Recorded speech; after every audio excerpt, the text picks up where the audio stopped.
Picasso a enfin son musée à Paris. Il a été inauguré aujourd'hui par François Mitterrand. Il se tient dans l'hôtel Salé. Une opération de très longue haleine puisque le projet remonte à 1974. Il est aujourd'hui achevé et ce musée abrite la plus belle des expositions jamais consacrées dans le monde à ce très grand peintre. Le reportage de Pierre Champetier et Jean-Louis Boussert. Savez-vous ce qu'on appelait au XVIIe siècle une savonnette à vilain? C'était la charge qu'achetait pour s'anoblir le bourgeois qui voulait devenir gentilhomme. Pierre Robert, homme de rien, mais fermier des Gabelles, avait de quoi s'offrir non seulement le titre, mais aussi le train d'un grand seigneur. On le soupçonne de n'avoir fait construire cet hôtel que pour avoir un fronton où faire graver ses armes. Les railleurs baptisèrent aussitôt cette demeure l'hôtel Salé. Salé à cause de la Gabelle, bien entendu. Dans les caves du musée d'art moderne dormait depuis 10 ans la plus extraordinaire collection de Picasso au monde. 200 tableaux, 150 sculptures, une centaine de céramiques, plus de 3000 dessins et estampes. Un ensemble d'une qualité exceptionnelle que l'artiste avait refusé de vendre et que l'État avait récupéré sur les héritiers en règlement des droits de succession.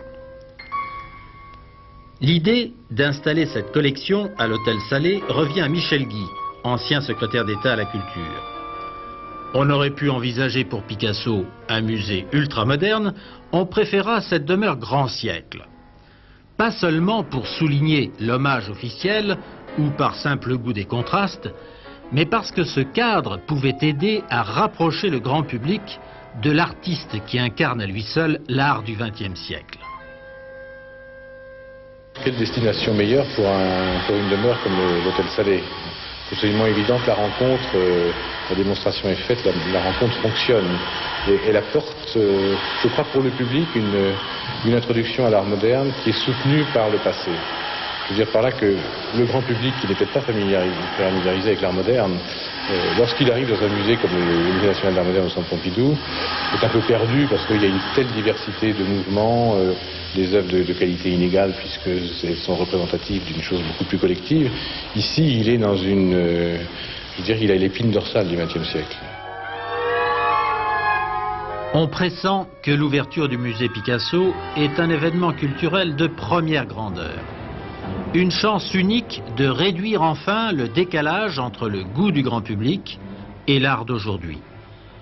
Car l'on trouvera ici toutes les clés pour comprendre l'art moderne. Et l'on reconnaîtra en Picasso un classique, le grand classique du XXe siècle. De son palais d'autrefois, Picasso nous invite à renouer avec notre présent.